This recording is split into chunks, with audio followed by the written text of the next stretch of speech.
Hey everyone, Fred Amyet here. Gonna do some maintenance that I do every 3,000 to 4,000 miles. Gonna show you how to keep your old van running. All right, here we go. Up here in the kitchen, I'm gonna show you some of the products I use. I use full synthetic to try to get the best fuel economy possible. 5W30. This is a 5.2 Magnum and this 97 Roadtrek. Each oil change, I get some sort of fuel treatment. This time STP because of the price. And I use Fram. I might change up some. I know this filter is not, you know, a lot of people like to talk down on it. I've been using these for 10 years and it's been okay. And Redline, this is actually new grease I'm gonna start using for the grease points on the van. So here's something I'm doing is warming up the van. You'll see it's running, and I don't mean to waste gas, but it's to have the oil flow out as best as possible. Here's a sticker I use, link in the description. You can follow up on Amazon. I use it to keep track of maintenance. Like, okay, here's when I should do my next tire rotation, which is now actually. And so another part of my maintenance is I'm going to be adding air to the tires. So here's my tire pressure monitoring system that I got off Amazon. I'll do a full review of this one of these days for these older vehicles, but preventing a blowout is very important. The engine is warmed up, got my gloves on here from my magnetic glove holder. I'm gonna go ahead and put the STP treatment in. All right, with the 35-gallon gas tank, good idea to have a locking gas cap. Go ahead and lock that. All right, just drained. Here we can, you know, good confidence booster. That's an easy step. Down underneath the bed here, the camper van. Here's where I keep all the tools, or some of the tools anyways. Here's the Harbor Freight tool set we'll use. Access panel on the side here, where I keep some of my oil change and tool supplies. I'll go ahead and get my locker moved. My organization here, keep the lube gun there, other oils, and any fluid I might need. This is my jack stands, hydraulic jack oil bucket here. Don't need that toe strap, but I'll use the funnel, transmission funnel. Levelers I use for changing oil if I need them. Usually I'm able to do it without this with the van. And that's how I have this space organized so far. Here underneath the van while the engine's still hot, I'm gonna go ahead and drain the oil. So this is a 5/8, and I've already loosened it, so we'll go ahead and drain the oil. There we have it, oil's draining. Let's keep this bucket lined. Thankfully not a windy day, y'all know what happens there. Oil go everywhere. Tilt that a little forward. Oil seems nice and black, looking good. Something I do before changing the oil filter is add about a little less than 3/4 of oil into it so that you don't get that loss of oil pressure when you first start it up. Here we have the oil pan nut tightened, and I'm underneath the, see if we can see it here. Well, oil filter is right there. Gonna go ahead and unscrew that and put the new one on.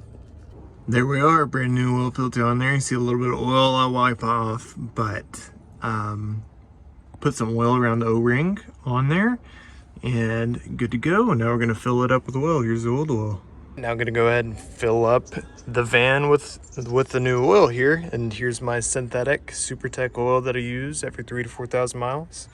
Here's the funnel and where the oil goes in on this Dodge. Put in 5 quarts over there, and the process I might recommend if you aren't doing oil changes by yourself all the time is add maybe 4.5 quarts and then check. But I know every time I add 5 quarts, it's right on the level.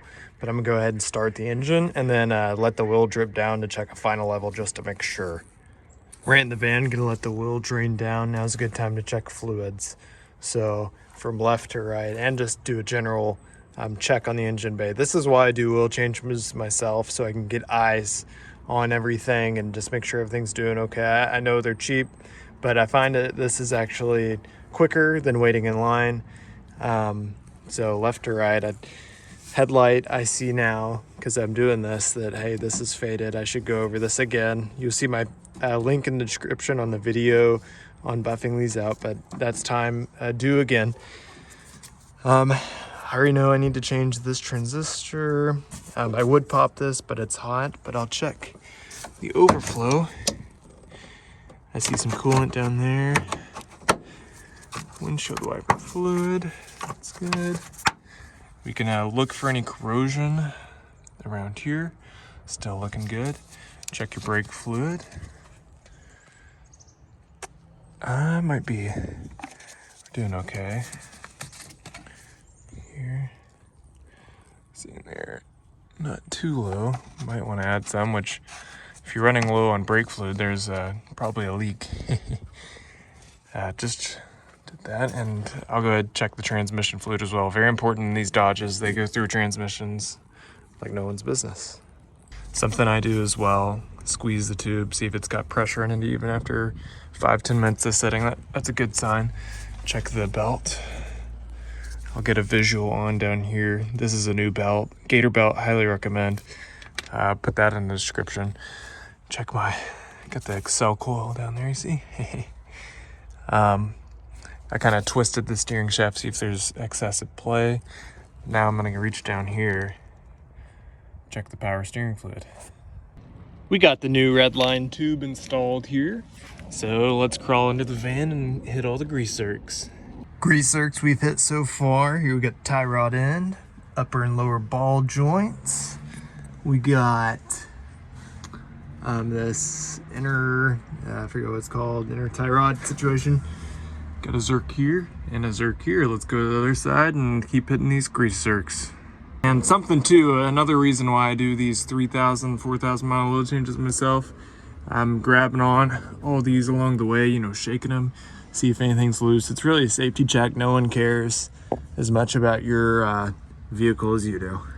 Over on the driver's side here, we have this inner tie rod and steering, all that situation lubed. Have the tie rod in there, lubed, and both ball joints. Now I'm gonna head back to the rear drive shaft. I'm also gonna check the level of my differential. And while I'm down here looking for any leaks, anything looking out of whack. Now just drain the oil out of the pan into the jug. Now we can see what level I was at before. Relatively, I see about a little bit more than 3 quarts of oil.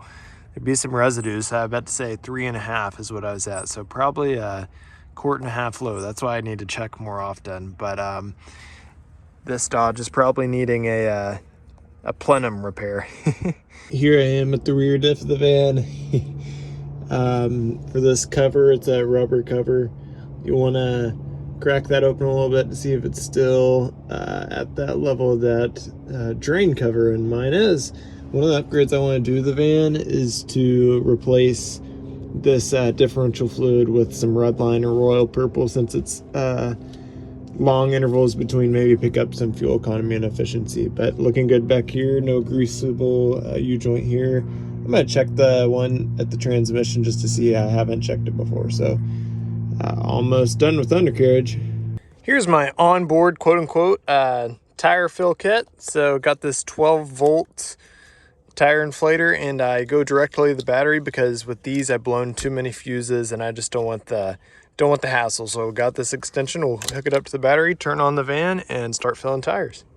Okay, thank you for watching this video. Some other things I'd recommend is checking your air filter, checking your vehicle's service interval. I can post what this van service interval is for, so you can get a reference what it might be for your van or vehicle. And if you have any suggestions on what I should do for my 3,000 to 5,000 mile oil change checkup, anything that you've learned that you might want to add and help other people out with, that'd be awesome. Please like and subscribe to the channel.